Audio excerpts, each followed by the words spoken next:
नमस्कार दोस्तों, परीक्षा द सक्सेस ऐप में आपका स्वागत है। मेरा नाम है मनीष श्रीवास्तव और इस वीडियो में लेकर आया हूँ 4 दिसंबर के करंट अफेयर्स। जैसा कि आपको पता है, हम रोज़ाना करंट अफेयर्स कवर करते हैं जिसमें देश दुनिया की जितनी भी तमाम जानकारियाँ होती हैं जो आपके एग्ज़ाम पर्पज़ से बहुत ज़रूरी हैं, उनको लेकर आते हैं। तो ये लेक्चर जो है आज 4 दिसंबर के लिए है और इसमें आज बहुत सारे इंपॉर्टेंट क्वेश्चंस हैं जो एग्ज़ाम्स में आपको आने की पूरी संभावना है।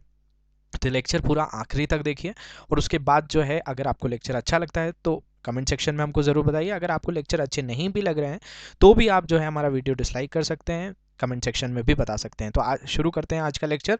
पहला क्वेश्चन है आज का कि विकलांग व्यक्तियों का अंतर्राष्ट्रीय दिवस हर साल 30 दिसंबर को मनाया जाता है। किस वर्ष में इस दिन को मनाना शुरू किया गया था? तो अगर आपको नहीं पता है कि 3 दिसंबर को अंतर्राष्ट्रीय जो है विकलांग व्यक्तियों के लिए अंतर्राष्ट्रीय दिवस मनाया जाता है, जो पर्सन्स ऑफ डिसेबिलिटी या डिसेबल्ड जो पर्सन होते हैं उनके लिए इंटरनेशनल डे सेलिब्रेट किया जाता है या मनाया जाता है। अगर नहीं पता है तो ये याद रखिए कि 3 दिसंबर को मनाया जाता है। अब आपको यहाँ पे ये बताना है कि किस वर्ष में इस दिन को मनाना शुरू किया गया था, कि कौन से वर्ष से ये आप अंतर्राष्ट्रीय जो दिवस है विकलांग व्यक्तियों के लिए कब से मनाना शुरू कर रहे हैं? 1990 से, 1992 से, 1994 से या 1996 से? ये तो एक प्रश्न से आपको जानकारी मिल गई कि 3 दिसंबर को अंतर्राष्ट्रीय दिवस मनाया जाता है विकलांग व्यक्तियों के लिए, लेकिन इसको मनाया कब से जा रहा है? तो 1990 से, 1992 से, 94 से या 96 से, ये आपको बताना है। तो इसका सही उत्तर है, ये हम लोग जान रहे हैं 1992 से। इसके बारे में अगर मैं बात करूं तो विकलांग व्यक्तियों का अंतर्राष्ट्रीय दिवस हर साल 3 दिसंबर को मनाया जाता है। और 1992 में क्या हुआ? संयुक्त राष्ट्र महासभा के प्रस्ताव 47/3 द्वारा इस दिवस का वार्षिक पालन शुरू किया गया। तो ये जो आपकी संयुक्त राष्ट्र जो यूनाइटेड नेशंस की महासभा है, जनरल असेंबली जिसको कहा जाता है, उसके जो है प्रस्ताव 47/3 का जो प्रावधान था, उसके बाद से इस दिवस का वार्षिक पालन शुरू किया गया। और इसका उद्देश्य विकलांग व्यक्तियों के अधिकारों और कल्याण को बढ़ावा देना है। और वर्ष 2020 की जो थीम है, ये आपसे बहुत ज़्यादा पूछी जाती है कि ये आपसे एग्जाम्स में सीधे थीम पूछ ली जाती है कि इस साल की थीम क्या है जो विकलांग व्यक्तियों का अंतर्राष्ट्रीय दिवस मनाया गया। तो ये आपके लिए काफ़ी इंपॉर्टेंट है। Building back better towards a disability inclusive accessible and sustainable post covid world. मतलब इसका मैं हिंदी में भी मतलब बता देता हूँ आपको। वर्ष 2020 की जो थीम है, building back better. Building back better मतलब कि आपकी जो रीढ़ की हड्डी होती है उसको और ज़्यादा अच्छे से बिल्ड करना। मतलब रीढ़ की हड्डी, हमारे कोई भी चीज़ की जो रीढ़ की हड्डी होती है, मतलब एक जो केंद्रीय बिंदु होता है, उस चीज़ को मजबूत करना। और वो किस लिए मजबूत करना? Towards a disability. डिसेबिलिटी मतलब विकलांगता, जो हमारे अंदर, जो लोगों के अंदर विकलांगता है उनको और बेटर करना, उनको और ज़्यादा सुधार करना।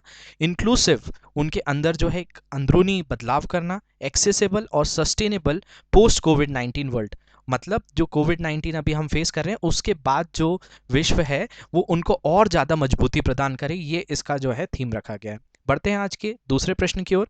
दूसरा प्रश्न है कि भारत ने एक शीर्ष समिति का गठन किया है जिसमें वैश्विक सौदे के तहत अपने लक्ष्यों को प्राप्त करने के लिए क्रियाओं का समन्वय करने हेतु 13 प्रमुख मंत्रालयों के सदस्य शामिल हैं। और समझौता आधिकारिक रूप से किस महीने से लागू होगा? तो ये जो है आपका अर्थव्यवस्था से जुड़ा हुआ सवाल है कि भारत ने एक शीर्ष समिति का गठन किया और वो समिति का गठन कब हुआ है, ये आपको बताना है। ये जो है आपको ये बताना है कि क्रियाओं का समन्वय करने हेतु ये 13 प्रमुख मंत्रालयों के सदस्य भी इसमें शामिल हैं।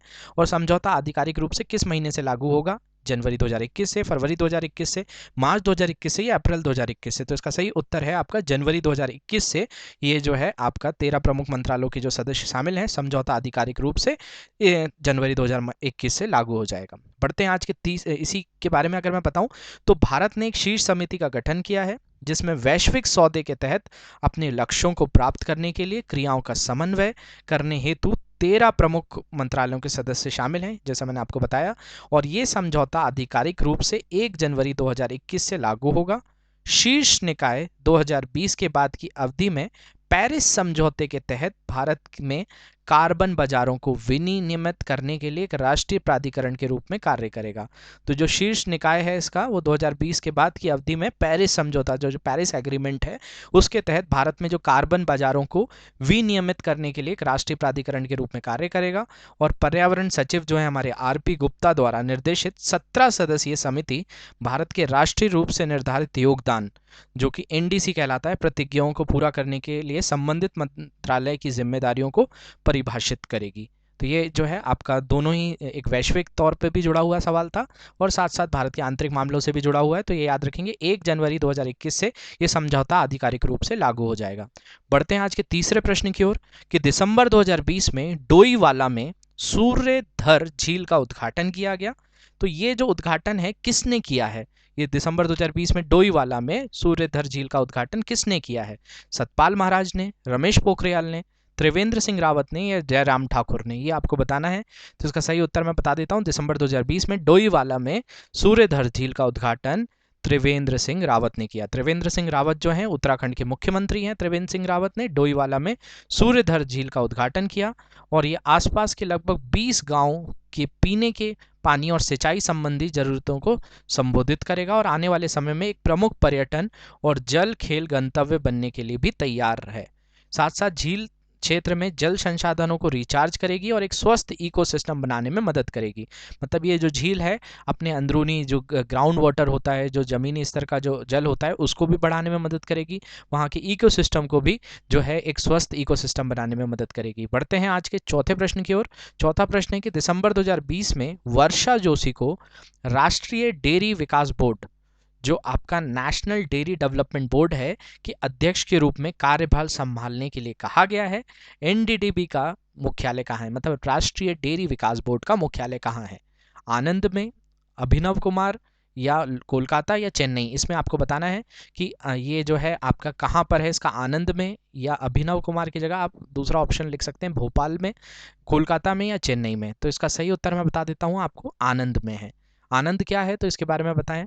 तो राष्ट्रीय डेयरी विकास बोर्ड जो है एनडीडीबी के अध्यक्ष दिलीप रथ केंद्र सरकार से विस्तार प्राप्त करने में विफल रहे और पूर्वकालिक अध्यक्ष नियुक्त किए जाने पर सरकार ने वर्षा जोशी को पशुपालन एवं डेयरी मंत्रालय में संयुक्त सचिव को एनडीडीबी के अध्यक्ष के रूप में कार्यभार संभालने के लिए कहा गया है। और राष्ट्रीय डेयरी विकास बोर्ड का जो बनाया गया था 1965 में बनाया गया था और इसका मुख्यालय पूरे देश में क्षेत्रीय कार्यालयों के साथ गुजरात के आनंद में है।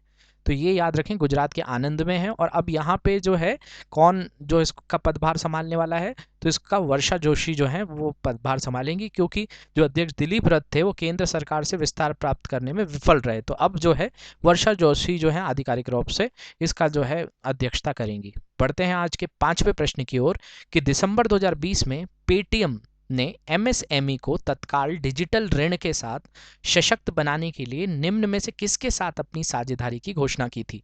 जो एमएसएमई जो आपने सुना होगा, जो आपके उद्योग होते हैं, छोटे मंझले उद्योग, ये एमएसएमई कहलाते हैं, माइक्रो स्मॉल मीडियम एंटरप्राइजेस जिनको कहा जाता है फुल फॉर्म में। तो जो दिसंबर 2020 में जो पेटीएम नाम की कंपनी है उसने एमएसएमई को, जो मंझले और छोटे उद्योग हैं, उनको तत्काल डिजिटल ऋण, मतलब आपका घर बैठे ऋण या डिजिटल ऋण, जो लोन के पेपर, मतलब आपको वहाँ पे आभासी रूप में ये लोन मिल जाएगा, डिजिटल ऋण के साथ सशक्त बनाने के लिए किसके साथ अपनी साझेदारी की घोषणा की थी? उज्जीवन लघु वित्त बैंक के साथ, Janalakshmi small finance bank, Equitas small finance bank या सूर्योदय लघु वित्त बैंक? तो उसका सही उत्तर है, पेटीएम ने जिसके साथ साझेदारी करी थी उसका नाम है सूर्योदय लघु वित्त बैंक। इसके बारे में बात करें तो पेटीएम ने एमएसएमई को तत्काल डिजिटल ऋण के साथ सशक्त बनाने के लिए सूर्योदय लघु वित्त बैंक के साथ अपनी साझेदारी की घोषणा की है। और पेटीएम इस साझेदारी के माध्यम से अगले 12 महीनों से 18 महीनों में 1 लाख से अधिक छोटे व्यवसायों के लिए ऋण वितरित करेगा। व्यापारियों को मूल रूप से ऋण प्राप्त करने में मदद करने के लिए एक छोटे वित्त बैंक के साथ पेटीएम के लिए पहली ऋण साझेदारी योजना है।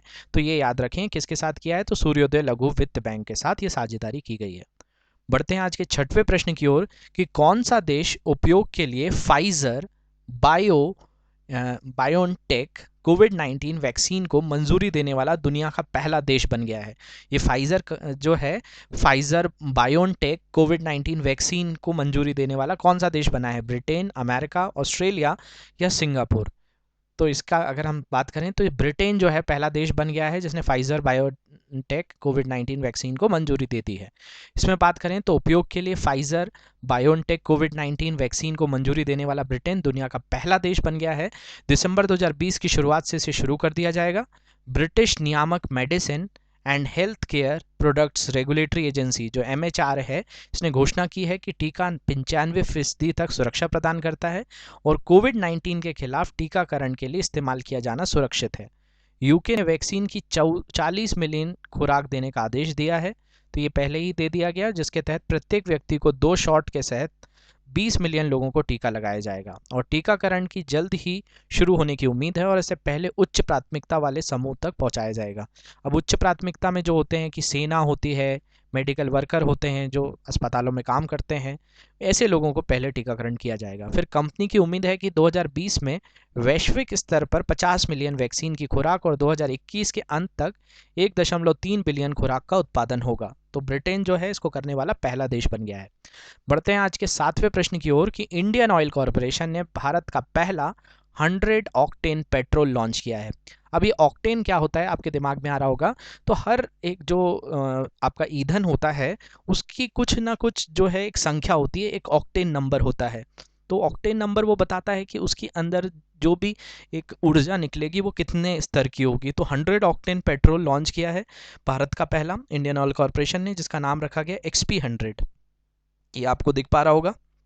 XP100 प्रीमियम पेट्रोल शुरू में IOC के निम्नलिखित शहरों में कौन से चुनिंदा आउटलेट पर उपलब्ध होगा? मतलब IOC ने, इंडियन ऑयल कॉरपोरेशन ने ये जो है भारत में पहला 100 ऑक्टेन पेट्रोल लॉन्च तो किया है, लेकिन XP100 प्रीमियम पेट्रोल शुरू में कौन से शहर में मिलेगा? दिल्ली में मिलेगा, गुड़गांव में मिलेगा, नोएडा में मिलेगा या तीनों ही जगह पे मिलेगा? 1 2 3 सभी जगह पे मिलेगा। तो पहला दिल्ली, तीसरा गुड़गांव, दूसरा गुड़गांव, तीसरा नोएडा है। तो इसका सही उत्तर है ये तीनों ही जगह पे मिलेगा। इंडियन ऑयल कॉरपोरेशन IOC ने भारत का पहला 100 ऑक्टेन पेट्रोल लॉन्च किया, ये बात कही गई।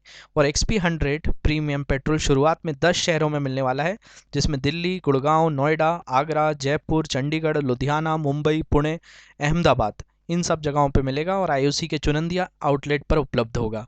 ये ईंधन उत्तर प्रदेश में IOC की मथुरा रिफाइनरी में निर्मित है और चुनिंदा पेट्रोल पंपों पर ही उपलब्ध है। कुछ ऑक्टेन रेटिंग ईंधन स्थिरता की माप है। तो ये जो मैंने आपको बताया था, ऑक्टेन रेटिंग जो होती है वो ईंधन स्थिरता, ज़्यादा से ज़्यादा उससे ऊर्जा मिले, ये ऐसा फ़ायदा होता है। तो ये जो है आपको ऑक्टेन रेटिंग ये बताती है। बढ़ते हैं आज के 8वें प्रश्न की ओर कि दिसंबर 2020 में 31वें कोणार्क महोत्सव का आयोजन किस राज्य द्वारा किया गया? ये 31 कोणार्क जो मंदिर है वहाँ पे ये महोत्सव मनाया जाता है। तो दिसंबर 2020 में 31वें कोणार्क महोत्सव का आयोजन किस राज्य के द्वारा किया जा रहा है? तो पश्चिम बंगाल, उड़ीसा, झारखंड या मध्य प्रदेश, ये आपको बताना है। तो इसका सही उत्तर मैं आपको बता देता हूँ, इसको आयोजित करने वाला है उड़ीसा।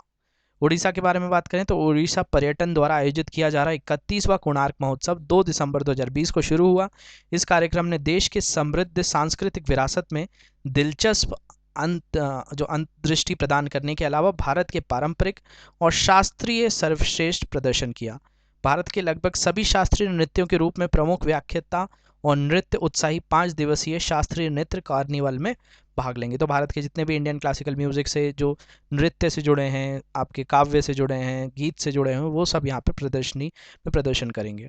बढ़ते हैं आज के 9वें प्रश्न की ओर कि महाशय धर्मपाल गुलाटी का दिसंबर 2020 में निधन हो गया है। वो निम्नलिखित में से किस ब्रांड के मालिक थे? ये अभी दुखद खबर आई है कल ही के दिन, जिसमें महाशय धर्मपाल गुलाटी का दिसंबर 2020 में निधन हो गया है। वो किस ब्रांड के मालिक थे? एवरेस्ट, राजेश मसाला, बादशाह मसाला या MDH मसाला? इसका उत्तर तो आप सभी को पता होगा, लेकिन एग्जाम में क्वेश्चन आ सकता है, तो इसको याद रखेंगे, MDH मसाला। इसके बारे में बात करें तो प्रतिष्ठित मसाला ब्रांड जो है MDH, अभी MDH का फुल फॉर्म है महाश्यान दी हट्टी। इनको महाशय भी कहा जाता था। इन्होंने जब अपनी दुकान खोली थी सबसे पहले उसका नाम रखा था महाश्यान दी हट्टी। के मालिक महाशय धर्मपाल गुलाटी का दिसंबर 2020 में निधन हो गया है और इनका निधन भी कल ही 3 दिसंबर को हुआ है। MDH के धर्मपाल गुलाटी, जिन्हें दादाजी या महाशय जी कहा जाता था, का जन्म 1923 में पाकिस्तान के सियालकोट में हुआ था और धर्मपाल गुलाटी सियालकोट में अपने पिता के मसाला व्यवसाय से जुड़े और वे विभाजन के बाद भारत आ गए और दिल्ली के करोल बाग में एक दुकान खोली जिसका नाम रखा महाश्यानदी हट्टी, तो वही एमडीएच के रूप से प्रसिद्ध हुई। बढ़ते हैं आज के अंतिम प्रश्न की ओर कि दिसंबर 2020 में भारत के पहले राष्ट्रपति डॉक्टर राजेंद्र प्रसाद की कौन सी जयंती मनाई जा रही है। जो हमारे पहले राष्ट्रपति थे राजेंद्र प्रसाद, इनकी कौन सी भी जयंती मनाई जा रही है, 131वीं, 133वीं, 135वीं या 137वीं। तो इसका सही उत्तर बता देता हूं मैं आपको, ये बनाई जा रही है 133वीं जयंती। इनके बारे में बात करें तो भारत के प्रथम राष्ट्रपति थे डॉक्टर राजेंद्र प्रसाद, और इनकी कौन सी भी जयंती है तो 133वीं जयंती 3 दिसंबर 2021 को मनाई जा रही है। और उन्होंने 1950 से 1962 तक राष्ट्रपति के रूप में कार्य किया था, और इतने लंबे समय तक कार्य करने वाले वो एकमात्र राष्ट्रपति थे। डॉक्टर राजेंद्र प्रसाद भारत के स्वतंत्रता संग्राम का एक सक्रिय हिस्सा बने और असहयोग आंदोलन जैसे जमीनी स्तर के आंदोलनों में भाग लिया।